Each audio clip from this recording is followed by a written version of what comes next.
महाराणा सांगा विवाद पर उत्तर प्रदेश में राजनीति लगातार गहराती जा रही है। राजपूत समाज राणा सांगा के अपमान का मुद्दा उठाकर समाजवादी पार्टी से सफाई की मांग कर रहा था। करणी सेना ने राज्यसभा में बयान देने वाले सांसद रामजी लाल सुमन पर करारा हमला बोल दिया है। यूपी चुनाव 2027 से पहले एक बड़ा वर्ग सीधे तौर पर अखिलेश यादव से नाराज होता दिख रहा है।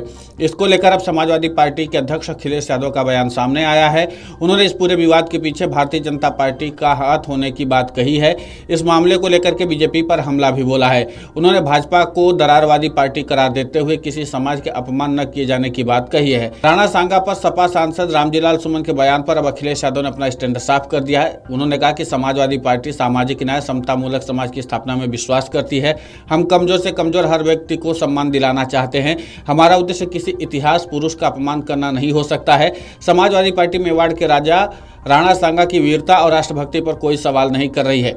भाजपा ने इतिहास के कुछ विषयों को सदैव राजनीतिक लाभ के लिए और देश को धार्मिक जातिगत आधार पर विभाजित करने के लिए इस्तेमाल किया है। सपा प्रमुख अखिलेश यादव ने सपा सांसद रामजी लाल सुमन के आवास के बाहर तोड़फोड़ और पथराव पर कहा कि हमें इतिहास के पन्ने को नहीं पलटना चाहिए। भाजपा ने जब भी इतिहास के पन्ने पलटे हुए केवल अपने राजनीतिक लाभ के लिए पलटे हैं। आज हम आगे बढ़ने की बात करें, आज रामजी लाल सुमन के साथ जो घटना हुई वो बेहद निंदनीय है। एक दलित और वरिष्ठ सांसद के घर पर तब हमला होना जब मुख्यमंत्री वहीं हो, इसका मतलब यह सब मुख्यमंत्री की सहमति से हुआ है। हमला हुआ, बीते दिनों जो बयान हुआ था उसके विरोध में करणी सेना का कहना यह है कि उन्होंने क्या किया। मैंने 23 मार्च को प्रेस के माध्यम से ये कहा था, हालांकि मेरी बात की कोई परवाह क्यों करेगा। इतिहास और इतिहास के पन्ने, चाहे हम हों चाहे भारतीय जनता पार्टी के लोग हों, हम लोगों को किसी को भी इतिहास के पन्ने नहीं पलटना चाहिए, क्योंकि इतिहास में क्या घटना घटी है हम इतिहास की उन किताबों को पढ़ रहे हैं, उसकी इंटरप्रिटेशन अपने हिसाब से कर रहे हैं। भारतीय जनता पार्टी ने जब भी इतिहास के पन्ने पलटे हैं तो वो पन्ने पलटे जिससे उन्हें पॉलिटिकल लाभ क्या हो सकता है और राजनीतिक लाभ के साथ साथ नफरत किससे फैल सकती है, कौन राजा था कौन महाराजा था, किसने क्या किया, वो इतिहास की बात है।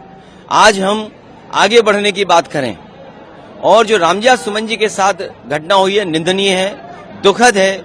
एक दलित सांसद जो बहुत ही अनुभवी हैं, बहुत सीनियर हैं, उनके घर पर तब अटैक होना जब मुख्यमंत्री वहीं पर हैं, इसका मतलब मुख्यमंत्री जी की सहमति से हुआ है।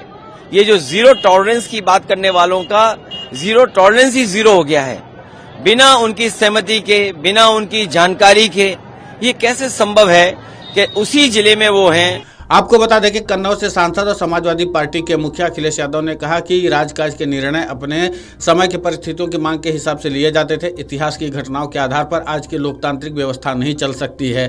भाजपा सरकार को अपनी भेदकारी आदत को सुधार कर जनता की रोजी रोजगार, स्वास्थ्य, सुरक्षा पर कुछ ध्यान देना चाहिए। उन्होंने कहा कि भाजपा दरारवादी पार्टी है, लेकिन इन सबके बीच में यह विवाद गहराता चला जा रहा है और राजपूत समाज की ओर से इस पर घोर नाराजगी भी जताई जा रही है। अब अखिलेश यादव की तरफ से क्या स्टैंड आता है ये देखना दिलचस्प होगा, क्योंकि अभी तक तो उन्होंने इस मामले को लेकर के खेद तो प्रकट किया नहीं है और जाहिर सी बात है कि राजपूत समाज कम से कम अखिलेश यादव से और उनके सांसद से माफी की उम्मीद लगाए हुए बैठा हुआ है। अब देखना यह होगा कि ये विवाद आखिर थमता कब है। Video desk amarujala.com। अगर आप ये वीडियो YouTube पर देख रहे हैं तो हमारे चैनल को सब्सक्राइब कर बेल आइकन दबाएं और Facebook पर देख रहे हैं तो हमारे पेज को लाइक करें। 8 मिलियन प्लस सब्सक्राइबर, आपके इस भरोसे के लिए बहुत धन्यवाद।